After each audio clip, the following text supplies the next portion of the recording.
Hey, how are you today? This is Pastor Drew. Thank you so much for checking out my video on my channel. Please drop a comment, like the video, and share. I wanted to share a quick thought with you today.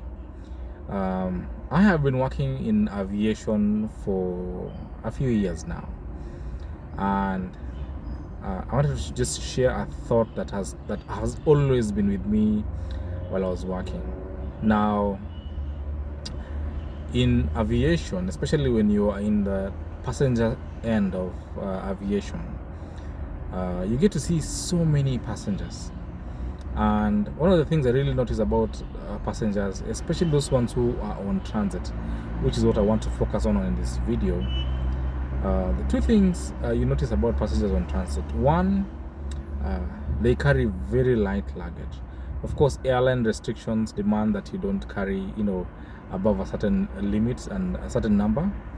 And so, yeah, because of the restrictions, they only have to carry, a small hand carry bag, a laptop bag, or a handbag, or a small suitcase.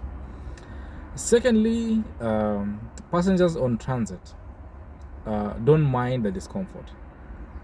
Oftentimes when you have a layover, it's a few hours or a day, but you really know you're not there for long, so they don't mind the discomfort. Given, there are airports in Singapore where it's really comfortable, and there are many other advanced airports where they really make the passengers on transit very, very comfortable. But where I have been, it's not the most comfortable.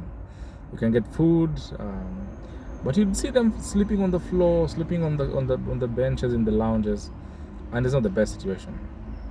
And putting this into the context of the Christian life, those two things really speak into us. One, we should live like passengers on transit. We know this is not our home, and so we don't put too much burden on ourselves. We travel light because we are Christians. We don't hold on to the comforts of this world. We travel light, really, for lack of a better word. Secondly, we don't mind the discomfort of this world. Because we know there's somewhere we are going, we behave like passengers on transit. And Christ really lived out these principles. One, he knew he was here for just a certain amount of time, and he wasn't going to last. And he focused on the time, on the task that he had, while the time that he was here.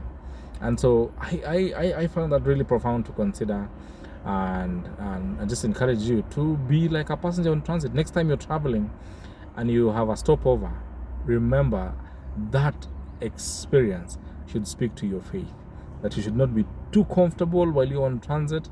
You should travel light. You should have your destination in focus, and don't be too comfortable. In fact, just constantly, passengers on transit are constantly looking at the screens just to check when their next flight is. Like the passengers on transit, we should be looking at the clouds, just waiting and checking out when the Christ will come back for his bride, the church. Let me just conclude by reading Psalms 84, 5-7. It says, "Blessed are those whose strength is in you, whose hearts are set on pilgrimage. As they pass through the valley of Baca, they make it a place of springs. The autumn rains also cover it with pools. They go from strength to strength till each appears before God in Zion." I encourage you guys to live lives of pilgrimage, because our final destination awaits. In fact, the trumpet is just about to sound for us to go on board. See you guys.